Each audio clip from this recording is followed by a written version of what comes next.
하나님 말씀은 신약성경 에베소서 2장 7절 한 절 보도록 하겠습니다. 에베소서 2장 7절 한 절입니다. 제가 가진 성경은 311쪽에 있습니다. 하나님 말씀 받으실 때 자리에서 일어나 주시기 바랍니다. 하나님 말씀이 이러합니다. 이는 그리스도 예수 안에서 우리에게 자비하심으로써 그 은혜의 지극히 풍성함을 오는 여러 세대에 나타내려 하심이라. 아멘. 오늘부터 무슨 시리즈를 할까 궁금해 하시는 분들이 계실 건데 한 주 더 궁금해 하셔야 될 것 같습니다. 다음 주로 제가 미뤄야 될 것 같아요. 그래서 오늘 한 번 더 별도의 그런 설교를 준비했습니다.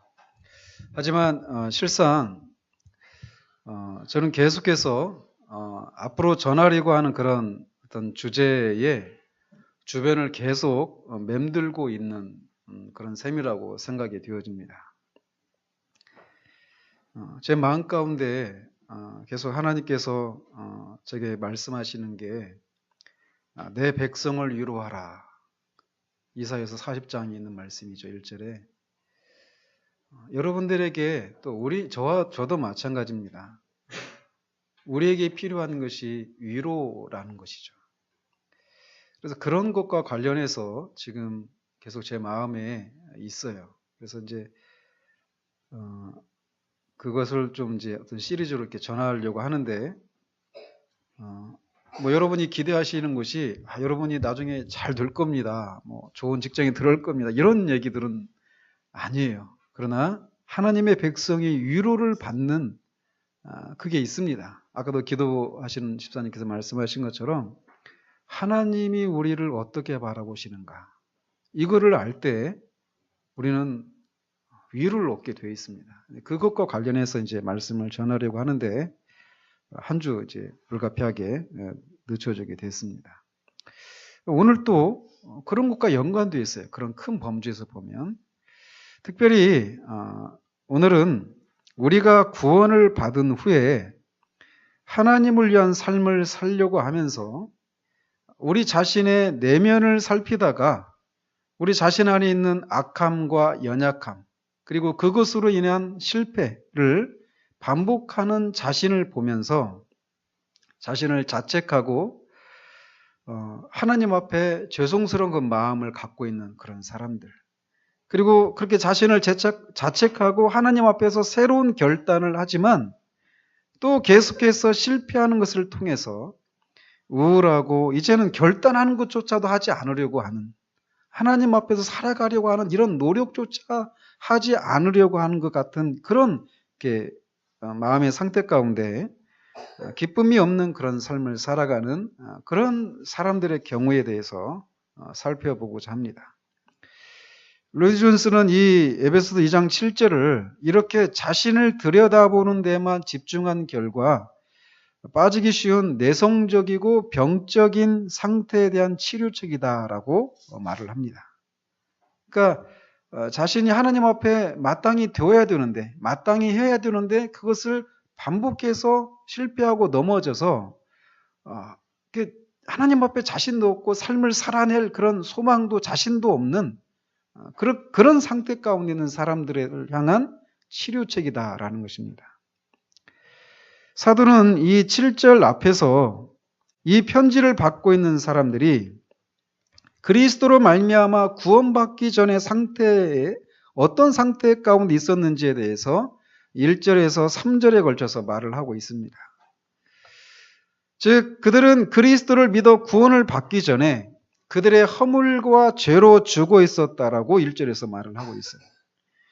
여기서 죽어 있었다라고 하는 것은 그들의 육체가 죽었다. 심장이 멈추고 숨을 멈췄다. 이런 의미가 아니죠. 그들이 영적으로 죽어 있어서 하나님과의 관계가 단절되어 있고 그래서 원래 하나님께서 인간을 창조하셨을 때 목적하셨던 그런 삶을 살 수 없는 상태 가운데 있는 것을 가리키는 겁니다. 즉 하나님이 우리를 창조하셨을 때 목적하셨던 하나님을 영화롭게 하고 그분을 영원토록 즐거워하는 것, 그 삶의 자리에서 벗어나 있는 상태를 허물과 죄로 죽어있는 상태다라고 얘기를 한다라는 것입니다. 그러나 우리 타락으로 인해서 이런 삶의 자리에서 떨어져서 3절에서 말하는 것처럼 우리의 육체의 욕심을 따라 지내면서 육체와 마음이 원하는 것을 하면서 이 타락의 결과 우리가 그렇게 살게 되었다라고 말을 합니다. 타락한 인간이 살아가는 그 삶의 동력은 무엇이냐면 육체가 원하는 대로, 내 마음이 원하는 대로 살아가게 되었다라는 것입니다. 언뜻 보면 이렇게 내 마음이 원하는 대로 살아가는 이 삶이 자유로운 삶이고 아무런 속박을 받지 않는 자율적인 그런 삶을 살아가는 것처럼 보이지만 사도는 기실 이런 삶은 세상의 풍조를 따르는 삶이고 불순종의 아들들 가운데 역사하는 공중의 권세 잡은 자, 곧 사탄을 쫓는 삶이다라고 얘기하고 있습니다. 그리스도 밖에 있는 사람들이 어떤 것을 선택하고 어떤 것을 추구할 때 항상 마음에 두는 것은 자신이 이런 선택을 하고 어떤 행동을 할 때 내가 이것을 선택하면, 내가 이런 행동을 하면 다른 사람들이 어떻게 자신을 판단할까를 염두에 두는 삶을 산다라고 말하고 있어요. 어떤 옷을 입어야 하지? 어떤 것을 먹어야 하고 어떤 직업을 선택해야 하고 어떤 집에서 살아야 하는지, 학교는 어느 정도까지 나와야 하는지, 자식을 어떻게 키워야 하는지 등과 같은 이런 일상의 삶을 살아가면서 항상 세상의 눈치를 살피고 살아가게 되었다라는 것입니다. 그러다가 다른 사람들이 가지고 있거나 하고 있는 것들을 자신이 가지지 못하거나 하지 못하게 될 때는 언제나 위축이 되고 열등감에 시달리는 삶을 살아간다는 것이죠. 이런 삶을 어찌 자유로운 삶이다라고 말할 수 있을까요? 그리고 이런 세상의 풍조 뒤에는 공중의 권세 잡은 사탄 마귀가 자리하고 있어서 결국 세상을 따르는 이런 삶은 사탄을 따르는 삶이다라고 2절에서 말을 하고 있는 것입니다. 허물과 죄로 죽은 사람의 상태가 바로 이런 상태다라는 것이에요. 또한 3절에서 자신의 육체와 마음이 원하는 대로 살아간다라고 이렇게 말하는 것도 좀 전에도 말씀드린 것처럼 하나님이 목표하신 삶에서 떠나서 자신이 원하는 대로 살아가는 삶을 말하는 것입니다. 어떤 선택을 하고 어떤 행동을 할 것인지에 대한 기준은 지금 내 마음이 무엇을 원하는지, 내 육체가 무엇을 원하는지가 유일한 기준이 되는 삶을 살아간다라는 거예요. 누군가가 왜 그렇게 삽니까? 라고 물어보면 내 마음이 이것을 원합니다라고 말을 합니다. 모든 것의 삶의 그 원인이 무엇이냐면 내 마음이 원하는 대로예요. 즉 자신이 하나님이 되어서 선과 악을 판단하고 자신이 보기에 좋은 것을 행하고 자신이 보기에 좋지 않은 것을 행하지 않게 된다는 것입니다. 읽은 이런 태도는 얼마나 자유로운 인간인가를 보여주는 것 같지만 사실 이거는 자신의 삶에 하나님이 들어오시는 것을 거절하고 자신이 하나님이 되어서 살아가는 삶에 불과하다라고 성경은 말합니다. 물속에 살아야 되는 물고기가 물 밖에 살고 싶은 자유를 가지고 물 밖에서 사는 것, 그것을 어찌 우리가 자유로운 삶이라고 할 수 있겠습니까? 성경에서 말하는 죄란 다른 것이 아니라 삶의 표적에서 벗어나는 것이 죄라고 말을 합니다. 하나님께서 우리를 창조하셨을 때 목적하셨던 삶의 표적은 말씀드린 것처럼 그분을 영화롭게 하고 그분을 영원토록 즐거워하는 것이, 이런 삶에서 벗어난 것이 바로 죄다라고 얘기를 하고 있는 것이라는 거죠. 사람들이 보기에는 존경할 만한 그런 도덕적이고 아주 선한 삶을 살고 있는 사람이라 하더라도 그 삶의 동기와 목적이 하나님을 영화롭게 하고 그를 즐거워하는 데서 나오는 그런 선과 도덕적인 삶이 아니라면 그도 여전히 죄인에 불과하다라고 말을 하고 있다는 것입니다. 따라서 이렇게 세상의 풍조를 따르고 자신의 육체와 마음이 원하는 대로 사는 삶의 결국은 하나님을 향해서 죄를 짓는 것이고 그 삶의 결국은 하나님의 심판을 받게 된다라고 사도는 말을 합니다. 따라서 이런 삶을 살아가는 사람들은 본질상 진노의 자녀라고 말을 하고 있어요. 내 마음이 원하는 대로, 내 육체가 원하는 대로 세상 풍조를 따라 살아가는 사람들을 본질상 진노의 자녀라고 말을 한다라는 것입니다. 저나 여러분이나 다 그리스도 밖에 있었을 때 이런 사람들이었습니다. 그런데 긍휼이 풍성하신 하나님께서 우리를 사랑하셔서 허물과 죄로 죽었던 우리를 그리스도와 함께 살리셨다라고 4절에서 말을 하고 있습니다. 허물과 죄로 죽은 자들이 살아나는 것은 오직 그리스도를 통해서만 가능합니다. 허물과 죄로 죽어 본질상 진노의 자녀들인 우리들이 지옥에서 받아야 할 영원한 형벌을 하나님은 그리스도에게 내리시고 우리에게는 구원의 은혜를 주셨습니다. 이것이 바로 복음이죠. 하나님의 아들이신 그리스도께서 우리가 맞아야 할 매를 맞으시고 우리가 버림을 받아야 하는데 주님이, 죄 없으신 주님이 우리 대신 버림을 받으셨습니다. 우리가 죽어야 하는데 주님이 죽으셨습니다. 그런데 놀라운 것은 이렇게 그리스도께서 하나님으로부터 징계를 받아 매를 맞고 버림을 받아 죽으셨을 때 하나님은 신비로운 방식으로 저와 여러분들을 그리스도와 연합시키셔서 그가 죽을 때 같이 죽고 그가 죄값을 모두 치르시고 의롭다 여김을 받으시기 위해서 다시 살아나실 때 우리도 같이 살아나게 하셨습니다. 이것이 바로 그리스도와 성도와의 신비한 연합입니다. 이 일은 우리가 영적으로 죽어 있었을 때 전적으로 하나님의 은혜로 되어진 것입니다. 그래서 너희가 은혜로 구원을 받았다라고 4절에서 말을 하고 있습니다. 사도는 그리스도 안에 있는 자들은 그리스도와 함께 이렇게 일으켜져서 죄 용서를 받은 상태로 끝나는 것이 아니라 그리스도와 함께 하늘에 앉혀진 바 된 사람들이다라고 6절에서 말을 합니다. 이렇게 그리스도와 연합을 이루어서 그와 함께 죽고 다시 살아난 그 결과 우리는 더 이상 죄와 율법과 사단의 지배 아래 있지 않게 되었습니다. 더 이상 하나님의 진노 아래 있지 않고 세상의 지배를 받지도 않고 또 영적으로 죽어 있지도 않게 되었습니다. 우리는 영적으로 살아났습니다. 또 하나님의 정죄에서 벗어나 죄 용서를 받았을 뿐만 아니라 하나님을 향해 살아나서 그분께 가까이 나아갈 수 있게 되었다라는 거죠. 이것이 사도가 7절 앞에서 말했던 내용들입니다. 그런데 한 가지 궁금한 것은 왜 이 일을 하나님이 하셨는가라는 거예요. 무엇 때문에 우리가 원하지도 않았고 원할 수도 없었던 때에 하나님을 대적하고 있었던 우리를 향해서 하나님이 왜 이런 구원의 은혜를 베풀어 주셨는가라는 것입니다. 그 이유를 오늘 본문 7절에서 답을 하고 있습니다. 사도는 그 이유를 이는이라고 얘기를 합니다.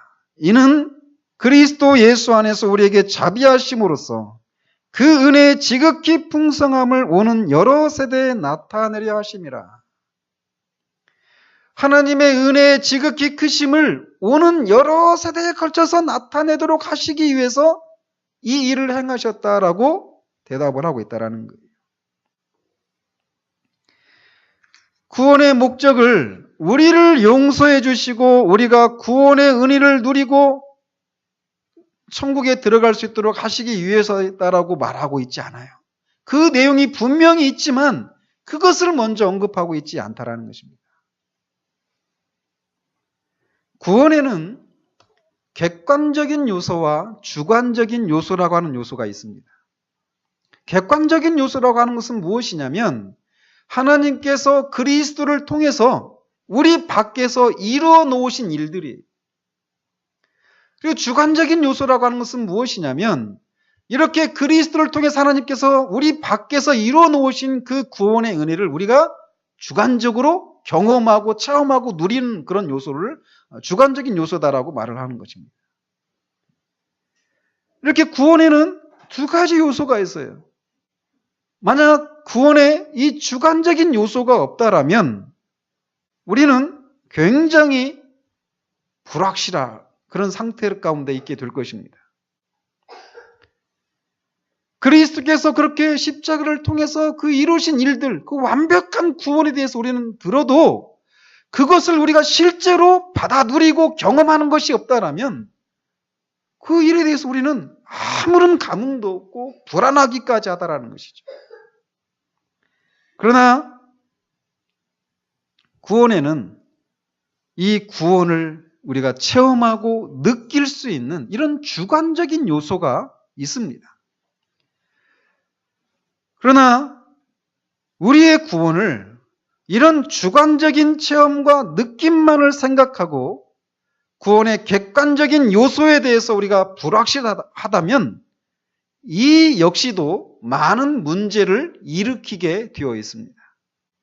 그래서 이 구원, 그리스도를 통해서 이루어 놓으신 그 구원의 객관적인 그런 사실, 내가 그걸 경험하든지 경험하지 않든지, 아니 심지어는 내가 존재하든지 존재하지 않든지 기정사실로 이루어진 그 구원의 객관적인 사실을 아는 것과 그것을 실제로 내가 주관적으로 체험하는 것, 이 두 가지가 같이 병행이 되어야 한다는 거예요.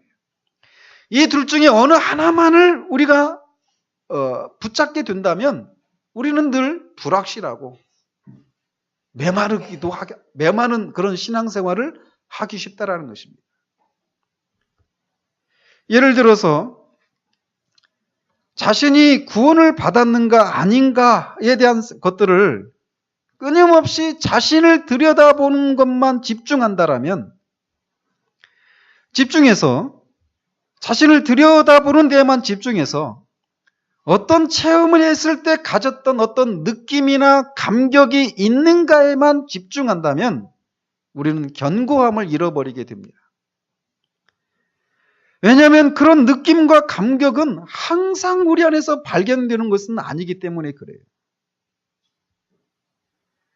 그래서 이런 느낌이 있으면 내가 구원받았구나. 또 이런 느낌이 없으면 나는 구원받지 않았구나. 이렇게 생각하기 쉽다라는 것이죠. 그래서 견고하지가 않습니다. 그러므로 구원의 주관적인 체험에만 집중해서는 안 돼요. 그리스도를 통해서 이루어진 완전한 그 기정사실, 그 객관적인 사실을 또 붙드는 일이 같이 필요하다라는 것입니다.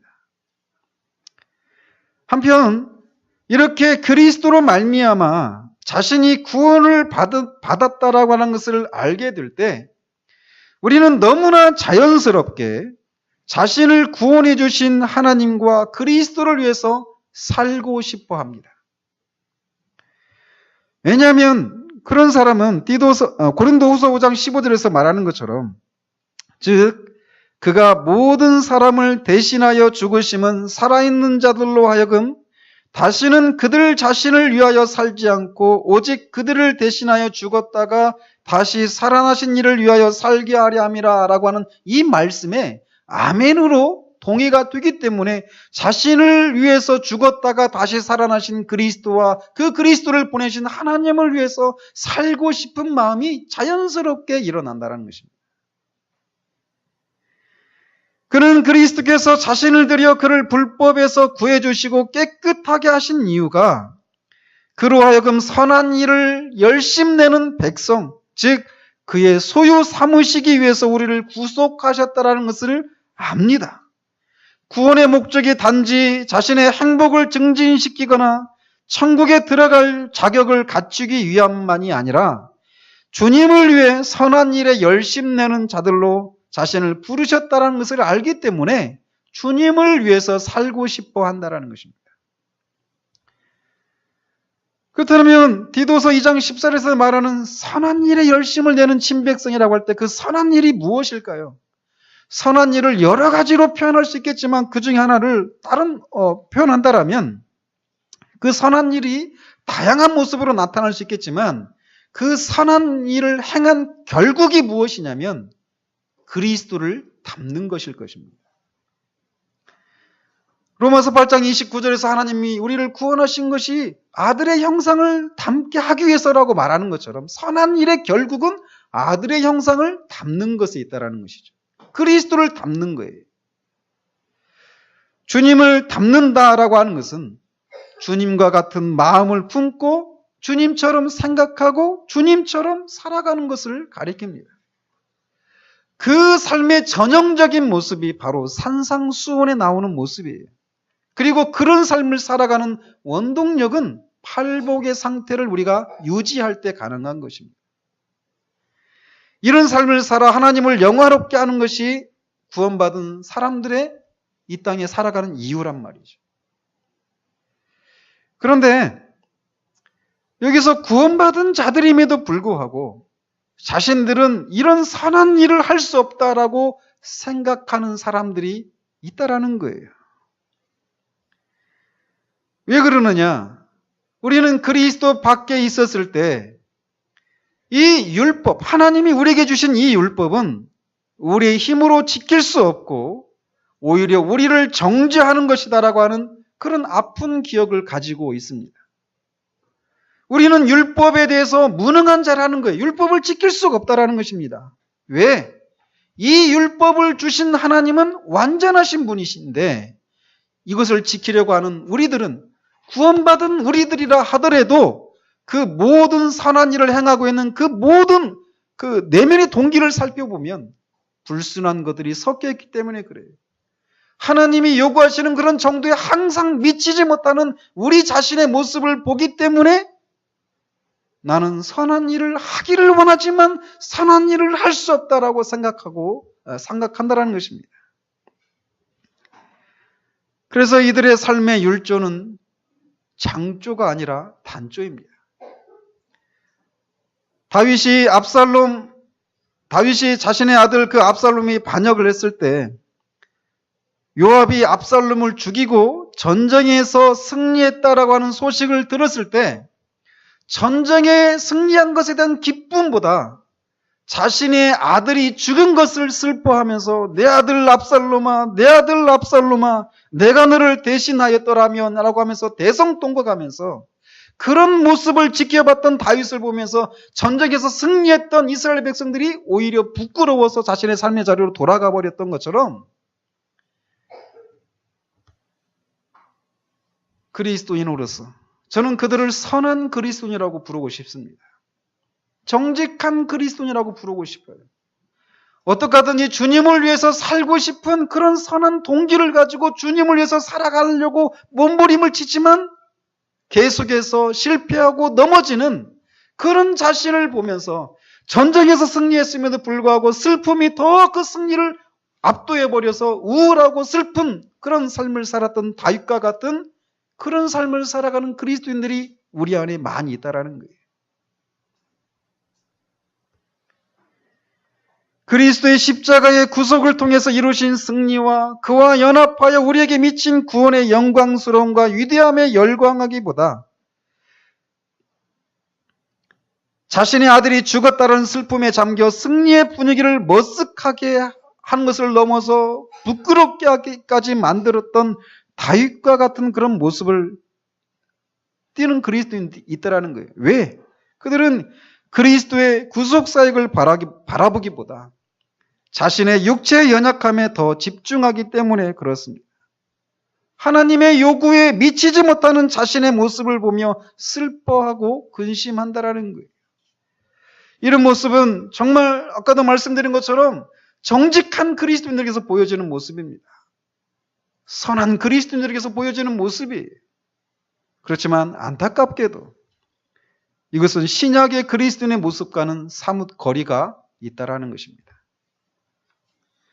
따라서 우리는 구원에 있어서 이 두 가지 요소, 내가 주관적으로 그 구원을 경험하는 것과 내 밖에서 그리스도께서 객관적으로 이루어 놓으신 그 일을 바라보는 것과 이 두 가지를 균형 있게 병행을 해야 한다는 것입니다. 따라서 사도는 오늘 본문 7절에서 하나님이 우리를 구원하신 장엄한 목적과 계획을 우리에게 말해주고 있습니다. 이는 그리스도 예수 안에서 우리에게 자비하심으로써 그 은혜의 지극히 풍성함을 오는 여러 세대에 나타내려 하심이니라. 하나님은 우리를 구원하시는 것을 통해서 지금 우리가 살고 있는 이 세대에서뿐만 아니라 장차 올 여러 세대에 걸쳐 하나님의 은혜의 풍성함을 드러내시기 위해서 우리를 구원하셨다라고 말을 하고 있습니다. 우리는 너무나 주관적입니다.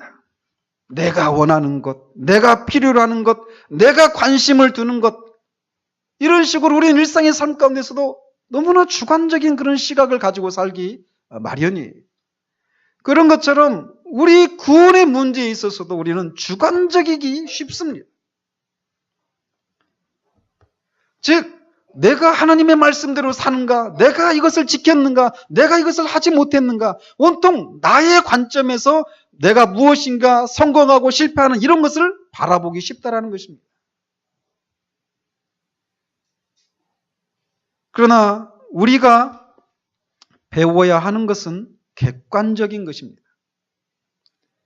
즉, 구원의 목적은 어떤 면에서 우리들을 위한 것이 먼저가 아니다라는 거예요. 하나님께서 우리를 구원하신 목적은 우리를 죄와 그 죄의 결과로 말미암아 우리가 겪게 되는 그 모든 고난으로부터 우리를 구원하시기 위한 것이 사실이지만 이것이 구원의 첫 번째 목적이 아니라는 것입니다. 구원의 1차적인 목적은 우리들이 직면한 어떤 구체적인 죄들과 그런 비참함으로부터 건지시기 위함이 먼저가 아니라는 거예요. 구원이라고 말을 할 때 이것은 죄로부터의 구원을 말합니다. 이때 우리는 우리가 저지른 어떤 구체적인 죄들을 먼저 떠오르기 쉽습니다. 그러나 구원을 이렇게 우리가 저지른 어떤 구체적인 죄들이라는 것으로부터 출발하면 안 된다라는 거예요. 죄로부터의 구원을 말할 때 우리는 먼저 이 죄가 하나님과의 관계에서 어떤 것을 의미하는지를 먼저 생각을 해야 한다는 것입니다. 그런 관점에서 성경은 죄를 뭐라고 말을 하느냐면 하나님을 향한 대적이다. 하나님을 공격하는 것이다라고 정의를 합니다. 마귀가 하는 일이 바로 이것이에요. 마귀는 하나님의 그런 어미와 존엄과 영광을 거스려서 스스로 하나님과 같이 되려고 일어난 존재입니다. 그의 마음에 가득한 것은, 그리고 지금도 그의 마음에 가득한 것은 하나님의 이 존엄하신 영광을 허물어뜨리는 것이에요. 그러나 하나님의 그 본질적인 영광, 그 어미로신 영광을 어느 누구도 허물어뜨릴 수가 없습니다. 그래서 그가 취한 방식이 무엇이냐면 하나님의 그 영광을 허물어뜨리기 위해서 그가 취한 것은 무엇이냐면 하나님이 창조하신 이 창조 세계와 피조물들을 통해서 이 일들을 시도하는 것이었습니다. 에덴 동산의 아담과 하와의 경우도 하와의 타락도 이런 맥락에서 살펴보아야 한다는 것이죠. 사탄은 하나님의 최고의 걸작품인 이 아담과 하와를 타락하게 만들므로써 하나님의 영광을 허물어뜨리려고 했던 것이죠. 그리고 우리가 알다시피 그는 이 일에서 성공을 했습니다. 하나님의 최고의 걸작품이라고 하는 인간을 타락하게 했을 뿐만 아니라 그를 추종하는 타락한 천사들을 통해서도 하나님의 영광을 허물어뜨리는 일들에 성공을 했습니다. 이게 주의 본질이라는 것이죠. 그렇기 때문에 하나님은 죄로 인해서 도전을 받고 있는 당신 자신의 영광과 위대하심을 저와 여러분을 구원하시는 것을 통해서 사단이 보여주는 것 같은 그런 하나님이 아니시라고 하는 것을 드러내시기를 원하셨다라는 것입니다. 왜 하나님께서 그의 아들을 보내셨습니까? 우리를 사랑하셔서요? 예, 맞습니다. 그러나 이것이 먼저가 아니라는 거예요. 하나님이 그의 아들을 보내신 것은 그 아들을 통해서 우리를 구원하시고 이 죄로 인해서 망가진 이 창조 세계를 그리스도 안에서 통일시키시는 이 구원의 사역을 통해서 하나님이 얼마나 영광스러운 분이시고 얼마나 은혜로우신 분이시고 얼마나 능하신 분이시고 지혜로우신 분이신가를 드러내시기 위해서 그리스도를 보내셨다라는 거예요. 즉 하나님의 영광을 위해서 그리스도를 우리의 구세주로 보내셨다라는 것입니다. 이것을 통해서 우리를 구원하시는 것을 통해서 사탄이 말하는 그런 하나님이 아니시다라고 하는 것을 드러내시기 원하셨다라는 거예요.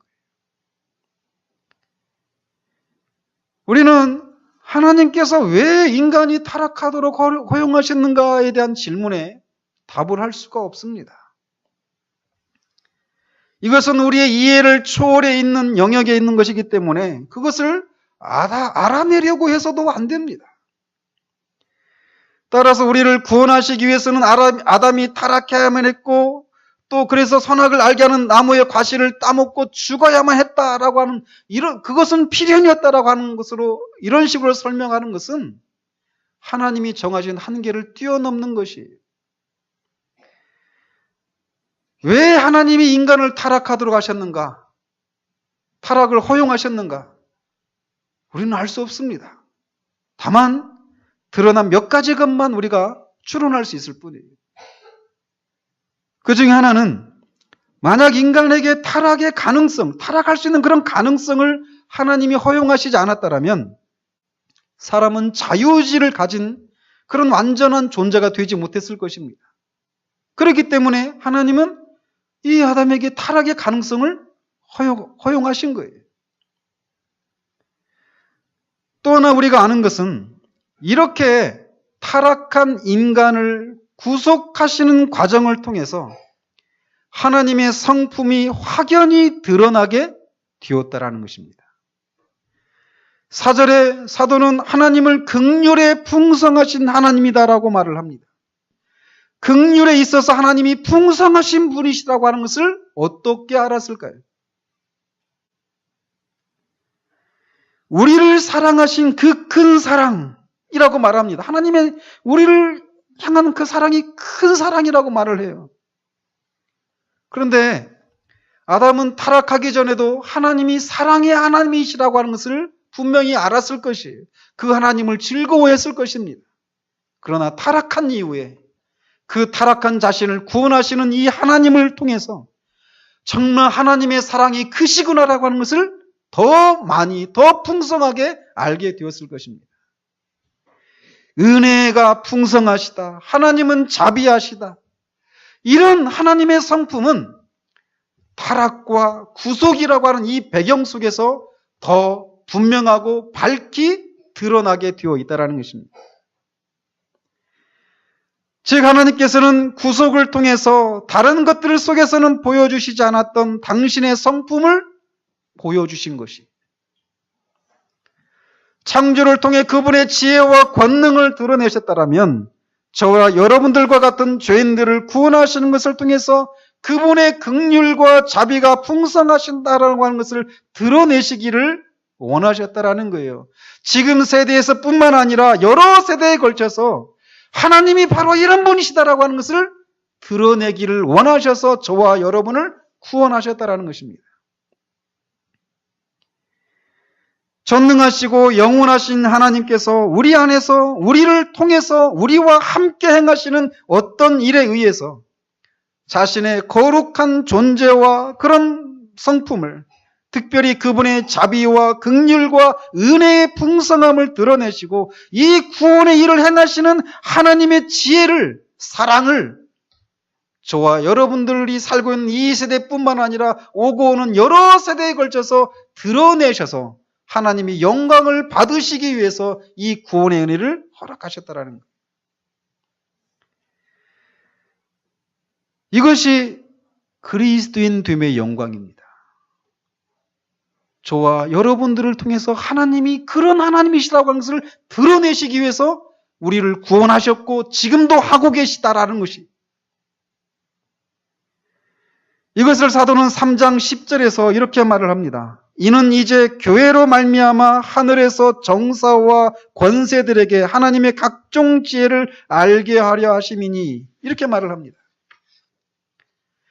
하나님께서 교회를 사용하셔서 하늘에서 정사와 권세들에게, 하늘에 있는 어떤 존재들에게, 영적인 존재들에게 하나님의 각종 지혜를 알게 하시기 위해서 우리를 구원하셨다라는 것이죠. 우리같이 부족하고 날마다 실패하고 결단하지만 또 실패하고 무뎌지고 몰라 하면서 자포자기 해버리기 쉬운 그런 저와 여러분들을 통해서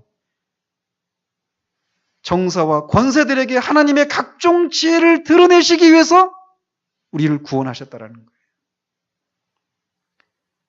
즉 하나님은 우리를 통해 당신의 어떠하심을 드러내시기에 우리를 장차 하늘의 전시장에 세워놓으실 것이다라고 말을 하고 있는 것입니다. 이것에 대해서 요한계시록 7장에서 사도 요한은 그 장면을 우리에게 상징적으로 보여주고 있어요. 마지막 날에 마침내 하늘의 장막이 걷히면 흰 옷을 입은 순결한, 점도 흠도 티도 주름 잡힌 것도 없이 우리의 신랑 되신 그리스도와 함께 그렇게 영광스러운 모습으로 변화된 우리들이 손에 종려가지를 들고 어린 양 예수 그리스도와 보좌에 앉으신 하나님을 찬양하는 모습을 요한은 요한계시록 7장에서 보여주고 있어요. 사도 요한은 계시록 7장에서 이렇게 마지막 날에 하나님의 전시장에서 있을 이 영광스러운 모습을 묘사하고 있습니다. 마치 조각가나 그림을 그리는 화가나 또는 어떤 음악을 연주하는 그런 음악가나 그렇게 몇 달이고 몇 년이고 연습하고 갈고 닦아서 사실의 심혈을 기울여서 심혈을 다 쏟아서 만든 그 작품을 전시장에 진열을 해놓고 사람들이 그것을 보면서 이야 라고 하면서 그런 감탄을 쏟아내는 것처럼 하나님은 저와 여러분들을 그렇게 전시장에 진열해 놓으시고 이 정사와 권세자들로 하여금 하나님을 찬양하도록 하시기 위해서 찬양하도록 하시는 일들을 하신다라는 것입니다.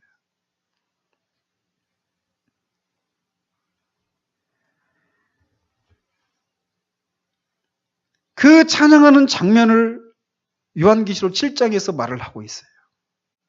집에 가셔서 꼭 읽어보시기 바랍니다. 그 찬양하는 장면 중에 천사들도 있습니다. 천사들이 이렇게 찬양을 합니다. 아멘. 찬송과 영광과 지혜와 감사와 존귀와 권능과 힘이 우리 하나님께 세세토록 있을지어다. 아멘.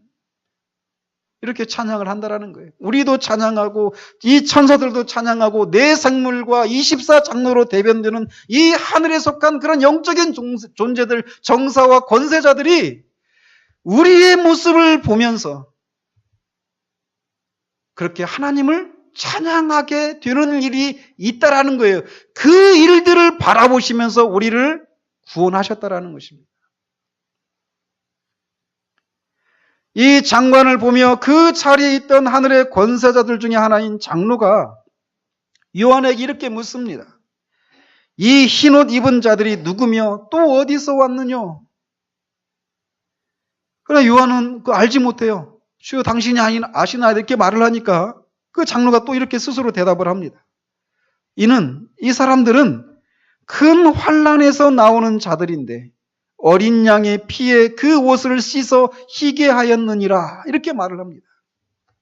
즉 이 사람들은 그리스도의 사람들이요 모든 세대의 그리스도인들이요 그리스도의 구속의 능력에 의해서 모아진 사람들이라는 거예요. 그런데 이들은 어떻게 모아집니까? 3장 10절에서 말하는 것처럼 교회를 통해서예요. 바로 우리들을 통해서 모여진 사람들이라는 것입니다.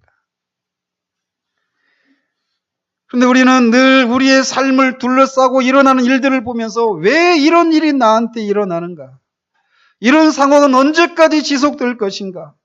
왜 나는 날마다 이렇게 실패할까? 왜 나는 여전히 세속적이고 전혀 변화가 없는가라고 하는 질문을 던지면서 혼란과 의문에 사로잡혀 살아가는 경우들이 많다라는 것이죠. 그러나 눈을 들어서 장차 우리에게 일어날 이 궁극적인 상황을 바라보아야 한다는 것입니다. 하나님은 죄의 지배를 받는 우리를 바라보시고 불쌍히 여기셨습니다. 그리고 그런 우리를 위해서 친히 구원의 길을 계획하시고 그 일을 이루셨습니다. 그리고 그것을 우리에게 적용시키셔서 그리스도와 함께 살리시고 일으키시고 하늘에 앉히셨습니다. 그 마지막 날에 우리가 흰 옷을 입고 손에 종려로 가지를 들고 어린 양 예수 그리스도와 보좌에 앉으신 하나님을 찬양할 때 그런 우리를 보면서 천사들이 하나님께 찬양을 들려드립니다. 왜 그럴까요? 그 무리 중에는 저와 여러분들이 속해 있어요. 저 여러분들은 어떤 사람들입니까? 날마다 실패하고 원함은 있지만 할 수 없는 우리 자신의 모습을 인해서 탄식하고 있는 사람들입니다. 근데 만약에 그 마지막 그 전시장에 우리가 거기에 서게 될 것인데 거기에 지금 우리의 모습 이대로 점도 많고 흠도 많고 주름 잡힌 것도 많고 티끌도 많은 이런 우리들의 모습 그대로 거기에 선다라면 천사들은 결코 하나님을 찬양하지 않을 것입니다. 거기에 서 있는 모습은 우리 주 그리스도와 함께 그리스도와처럼 영광스러운 모습으로 우리는 서게 될 것이에요. 한 명도 열애가 없습니다. 만약에 이런 일이 있을 수 없지만 우리가 상상으로 거기에 누가 만약에 한 사람이라도 빠져 있다면 천사가 물을 것입니다. 하나님 14만 4천에 해당되는 그 충만한 수가 다 차지 않고 한 사람이 비었는데 한 자리가 비었는데요. 그 사람은 어디 있습니까? 나도 그를 이 자리에 세우려고 무더한 애를 썼지만 어찌나 고집을 피우던지 내가 할 수 없었다. 만약에 하나님이 그렇게 말씀하신다면 하나님은 천사들의 그 지혜와 정사와 권세자들의 찬양을 온전한 찬양을 받지 못할 것입니다. 만약에 거기에 서 있는 사람들 중에 조금이라도 점이 있고 흠이 있고 티가 있고 주름 잡힌 모습으로 서게 된다라면 천사들은 또 질문을 할 것입니다. 하나님, 저 사람은 왜 그렇게 점도 있고 흠도 있고 티도 있고 주름 잡혀 있습니까? 하나님은 또 이렇게 말씀하실 거예요. 그러게 말이다. 나도 다른 사람들처럼 저 사람도 그렇게 정말 내 아들 그리스도처럼 순결한 사람으로 세우기 위해서 끊임없이 애를 썼지만 나도 어쩔 수 없었다. 내가 할 수 있는 능력이 저 정도밖에 안 된다. 이렇게 말씀하신다라면 그 정사와 권세자들은 하나님의 능력을 찬양하지 않을 것입니다. 거기에는 저처럼 수없이, 저와 여러분들처럼 수없이 넘어지고 실패하고 자신의 연약함을 인해서 탄식하고 했던 사람들이 거기 서 있습니다. 그것을 통해서 하나님은 얼마나 은혜와 긍휼과 자비에 있어서 풍성하신 분이신가 라고 하는 것을 드러내시기 위해서 저와 여러분들을 구원하셨다는 거예요. 비록 지금은 우리가 여전히 연약함에 둘러싸여 있지만 마지막 날에는 우리는 이렇게 흠도 점도 없고 주름 잡힌 것이나 티도 없는 완전한 모습으로 서서 하나님의 위엄과 영광과 위대하심을 온전히 반영하게 된다라는 것입니다. 그런 우리를 향하신 하나님의 긍휼과 자비를 바라보며 천사들은 하나님 앞에 그의 목청껏 소리쳐 외칠 것이라는 거예요. 아멘. 하나님은 참으로 지혜와 존귀와 영광과 권능이 하나님께 세세토록 있을지어다라고 그렇게 찬양하게 될 것이라는 것입니다. 이런 일들을 생각할 때 우리는 우리 자신에 대해서 어떻게 생각해야 하겠습니까? 우리가 그 자리에 설 수 있는 것은 우리 자신 안에 있는 그 무엇 때문에 서는 것이 아니다라고 하는 것을 생각을 해야 됩니다. 오직 하나님의 은혜로 우리의 참으시는 하나님의 그 긍휼과 자비하심이 풍성한 하나님의 사랑과 은혜로 우리가 거기에 서게 된다는 것입니다. 우리는 자랑할 것이 하나도 없는 사람들이죠. 우리는 날마다 이런 주님의 은혜와 긍휼을 힘입어서 살아가는 사람들이니까요.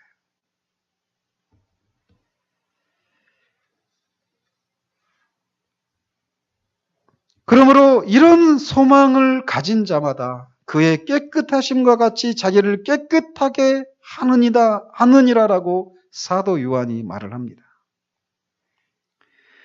만약 우리가 최종적으로 이런 구원을 받게 된다는 것과 궁극적으로는 완전하게 된다는 것에 대한 확신이 우리 자신의 힘이나 노력과 우리의 갈망 정도에 있다면 우리는 결코 이 지점에 이르지 못할 것입니다. 우리의 확신은 영원하고 무한하신 하나님이 우리를 통해서 자신의 영원한 성품을 드러내시고 계시다라고 하는 것에 있습니다. 만약 하나님께서 나를 구원해 놓으시고 다 끝마치지 못한 채 중단한다면, 또는 마지막 날 하늘의 전시장에 흠이 있고 주름이 잡힌 모습으로 우리를 세워놓는다면 우리는 지옥에 가고 말 것입니다. 그리고 마귀는 하나님을 향해서 구원은 시작하셨지만 결국 실패로 끝났다라고 말하면서 기뻐할 것입니다. 그러나 이런 일은 불가능합니다. 하나님의 목적은 나를 구원하는 데만 있는 것이 아니라 저와 여러분을 통해 하나님의 어떠하심을 변호하고 드러내시기 위해서 우리를 구원하시고 우리를 사용하고 계시다라는 거예요. 그렇기 때문에 이 마지막 날에 점도 흠도 티도 주름 잡힌 것도 없는 순결하고 깨끗한 하나님의 아들의 형상을 완전하게 닮은 사람들로 우리를 빚어가시는 이 일에 하나님은 결코 실패하실 수 없다라는 것입니다. 실패하신다라면 하나님은 마귀의 조롱을 받게 되실 것입니다. 이런 일은 결코 있을 수 없다라는 거예요. 그렇기 때문에 하나님은 하나님의 하나님 되심을 위해서 우리를 마침내 그런 궁극적으로 완전한 그런 모습으로 빚어가실 것이라는 거예요. 그렇기 때문에 사도 바울은 너희 속에 착한 일을 시작하신 이가 그리스도 예수의 날까지 이루실지를 우리가 확신하노라 라고 말을 하고 있습니다. 여러분, 이렇게 하나님의 영광을 드러내시기 위해서 하나님께서 쓰시고 계시는 특권을 가진 존재라고 하는 영광스러움을 알고 계십니까? 이 사실을 자꾸 묵상하고 바라보십시오. 여러분을 자신을 살피는 것만큼, 아니 그보다 더 많은 시간을 장차 하나님께서 나를 그런 영광스러운 자리에 영광스러운 모습으로 세우시고야 말 것이다라고 하는 이 사실을 묵상하고 바라보는 일에 더 많은 시간과 더 많은 에너지를 쏟으시기 바랍니다. 자신이 마땅히 되어야 하는 모습이 아니라는 생각이 밀려와서 낙심되고 우울해질 때마다 그런 자신만을 바라볼 것이 아니라 자신이 하나님의 광대하신 구원의 목적과 계획 속에 있는 그런 사람이라고 하는 사실들을 생각하므로 루이 존스가 말하듯 내성적이고 병적인 상태에서 벗어나시는 여러분이 되시길 바랍니다. 하나님은 지금도 우리를 둘러싸고 일어나는 그런 다양한 상황들과 그런 실패와 연약함을 통해서 그 일을 이루고 계십니다. 우리 눈에는 오히려 우리가 더 퇴보한 것 같고 더 뒤로 물러간 것 같고 우리가 오히려 그래서 그 지점에는 더 멀어져 버린 것 같은 그런 생각이 밀려오는 그때에도 하나님은 그 일을 향해서 계획하신 일들을 착착 진행하고 계십니다. 큰 배를 타고 갈 때 그 배가 가는 목적지를 향해서 아무 차질 없이 가고 있을 때 우리는 그 배 안에서 반대 방향으로 걸어가는 일이 있을 수 있습니다. 그러나 우리가 반대 방향으로 걸어간다 하더라도 그 배는 반드시 목적지를 향해 가는 것처럼 때로는 우리의 연약함을 인해서 우리의 실패를 인해서 과연 내가 과연 그런 사람이 될 수 있을까라고 하는 그런 생각이 밀려오는 그때에도 하나님의 그 계획은 아무런 차질 없이 착착 진행되어져 가고 있습니다. 그 하나님이 그 일을 생각할 때 우리 안에서 그 하나님을 기쁘시게 해드리고 싶은 왜? 우리는 아무 공로 없는데 우리는 늘 넘어지고 하나님의 마음을 아프게 해드리고 오히려 하나님의 영광에 누를 끼치는 그런 삶을 살고 있는 것 같은데도 주님은 우리를 포기하지 않으시고 반드시 이 일을 이루시고 우리를 받으시고 다시 사용하신다라고 하는 이 사실을 깨달을 때 우리 안에서 우리를 넘어뜨리게 만들었던 그 세상에 대한 끈끈한 그런 애착들을 끊어낼 수 있는 힘을 공급하신다라는 거예요. 그러므로 장차 우리가 되어질 그 모습을 바라보십시다. 그리고 그 일을 반드시 하셔야만 하는 하나님을 바라보십시다. 그리고 그 일을 하실 수 있는 하나님을 바라보십시다. 그것이 우리가 이 땅에서 우리의 연약함에도 불구하고 하나님 앞에 소망을 품고 살아갈 수 있는 한 가지 원리입니다. 이것을 누리는 저 여러분이 되시기를 우리 주님의 이름으로 축원드립니다. 하나님 아버지, 그렇습니다. 우리는 얼마나 주관적인 그런 사람이 되기 쉬워서 그리스도를 통해서 하신 그 구속의 완전하고 충만한 그런 객관적인 사실들을 바라보거나 그 그리스도의 구속을 통해서 우리를 궁극적으로 그리스도처럼 완전한 사람으로 변화시켜야만 하는 그런 하나님을 바라보지 못하고 우리 자신을 바라보는데 더 많은 시간을 쓰므로 내성적이고 병적인 그런 그리스도인의 상태로 살아가는 경우들이 많이 있음을 주님 앞에 고백을 드립니다. 하나님 아버지, 오늘 사도가 우리에게 권면하는 것처럼 우리 자신을 살피는 것처럼 아니 더 많은 시간을 하나님이 우리를 구원하신 이 궁극적인 목적을 묵상하고 바라봄으로 정말 지금 이 땅에서는 우리가 넘어지고 연약하고 실패하는 모습으로 나타날지라도 결국은 그 지점을 향해서 가게 되어 있다라고 하는 것을 생각하며